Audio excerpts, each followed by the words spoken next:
Hi everyone. I want to do a quick review of chairs and circles before you get started today. You see I've got a space here with my vanishing point. I've got a chair.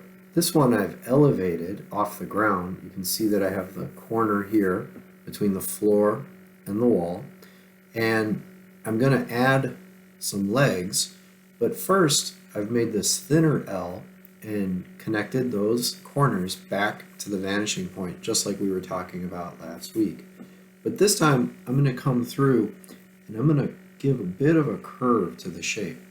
So if you're feeling pretty comfortable about using that L shape, you're going to notice that I can use it to base other kinds of work off of. So I'm going to go ahead and wrap that around, bring it all the way back here, give my chair a little bit more style.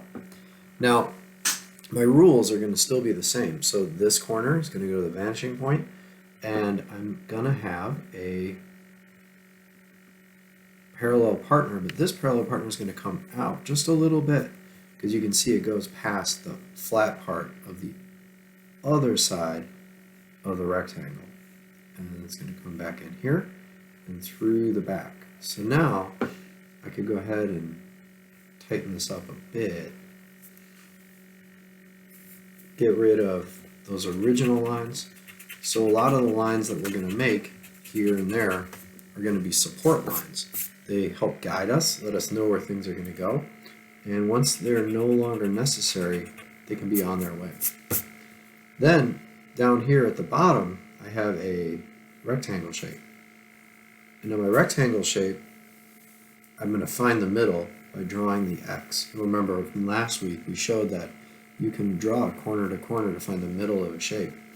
And this time I'm going to give a curve because I'm feeling particularly that this style of chair is going to really take off. So I'm going to go ahead and add the other side in.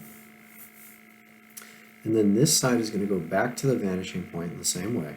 I can close it off on the other side of my chair, but then I know automatically that when I do my parallel partner, it's going to follow this part of the chair too.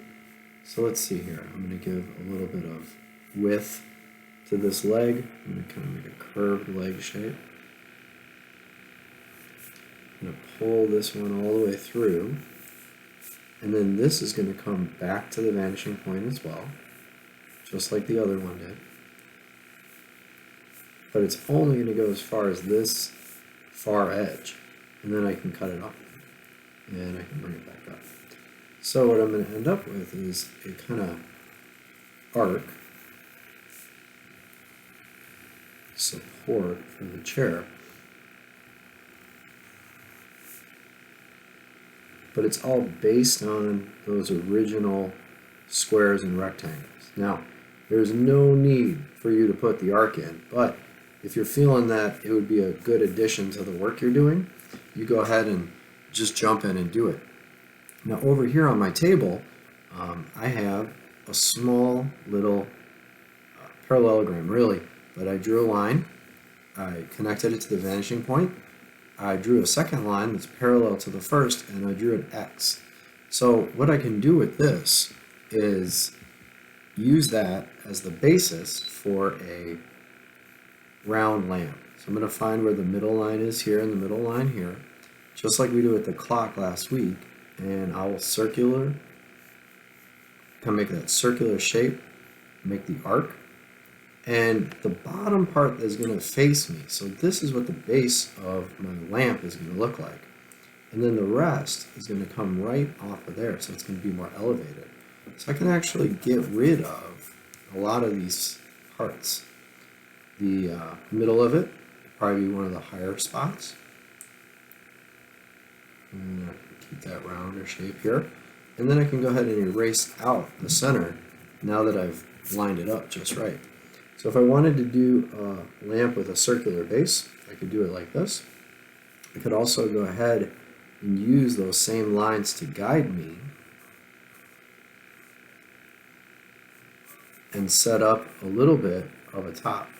So if I have a top here, I could draw that circle in, find my X, and then circle out the very top of the lamp here, You notice it's going to give a little bit of a gentle arc. So it's all getting smaller as it gets further towards the vanishing point. So these are a couple ways that you can go ahead and jump in and try to do some of those challenges for today if that's something you'd like to pursue.